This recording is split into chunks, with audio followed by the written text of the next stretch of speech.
নবীজি বলছেন সাল্লাল্লাহু আলাইহি ওয়াসাল্লাম, একটা মৃত গাধাকে দেখে বলছেন, সাহাবীরা তোমরা কি কেউ এই গাধাটাকে 1 দিরহামের বিনিময়ে কিনবে? কান কাটা, মৃত, গলে আছে, এই গাধাটাকে কিনবা 1 দিরহাম দিয়ে? সাহাবীরা বলছেন, মাংনা দিলেও তো কিনবো না। ইয়া রাসূলুল্লাহ, যদি ফ্রিও কেউ দেয়, বিনামূল্যে দেয়, তাও তো নিব না। তখন নবী সাল্লাল্লাহু আলাইহি ওয়াসাল্লাম বলছেন, এটাই হচ্ছে আল্লাহর কাছে দুনিয়ার এক্সাম্পল।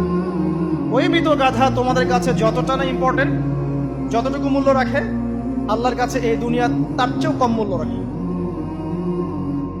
এই দুনিয়াতে তো সব ফয়সালা হবে না। আমরা তো হতাশ হয়ে যাই না যে দুনিয়াতে এমন কেন, এটা কেন, ওইটা কেন। দুনিয়া এটারই জায়গা। দুনিয়া সবকিছুর কনক্লুশনের জায়গা না, সবকিছুর পরিসমাপ্তির জায়গা হচ্ছে কিয়ামতের মাঠ। ওই দিন যে সফল সে সফল, যে ব্যর্থ সে ব্যর্থ। দুনিয়ার বাড়ি গাড়ি, স্ট্যাটাস, চাকরি বাকরি, ইজ্জত সম্মান, এটা সাফল্য ব্যর্থতার মানদণ্ড নয়, চূড়ান্ত মানদণ্ড নয়।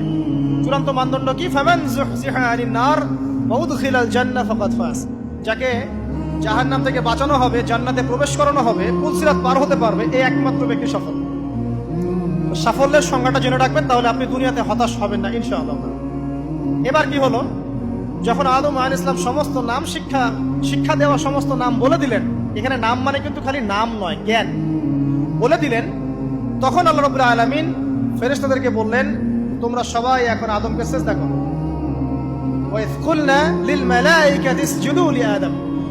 আল্লাহ পাক এবার বলছেন, আমি সমস্ত মালায়েকাকে বললাম তোমরা আদমকে সিজদা করো। ফাসাজাদু, সবাই সিজদা করলো, ইল্লা ইবলিস, ইবলিস সিজদা করলো না। কেন করলে না? ইবলিসকে বলা হচ্ছে, ইয়া ইবলিস মা মানাকা আল্লা তাসজুদা ইয আমারতুক। তোমাকে কে নিষেধ করলো সিজদা করতে ওই আদমকে, যাকে আমি আদেশ করেছি? কে নিষেধ করলো? তখন ইবলিস বলছে, খলাকতানি মিন নার ওয়া খলাকতাহু মিন তিন। আমাকে সৃষ্টি করেছেন আগুন দিয়ে, আর আদমকে সৃষ্টি করেছেন মাটি দিয়ে, আমি কিভাবে তাকে সিজদা করতে পারি? ইবলিস বলতে চাইলো যে আপনি যে বলছেন আদমকে সিজদা করো, আদম তো মাটির তৈরি, আমি তো আগুনের তৈরি, তাহলে আপনি ভুল বলছেন। নাউজুবিল্লাহ। আগুন কেন মাটির সামনে নত হবে? মাটি আগুনের সামনে নত হওয়া উচিত। তার কেয়াস হচ্ছে এমন। কেয়াস মানে কি? তার এটা কি?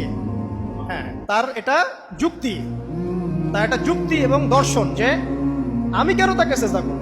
আমি তো আগুনের তৈরি, আর আদম হচ্ছে মাটির তৈরি।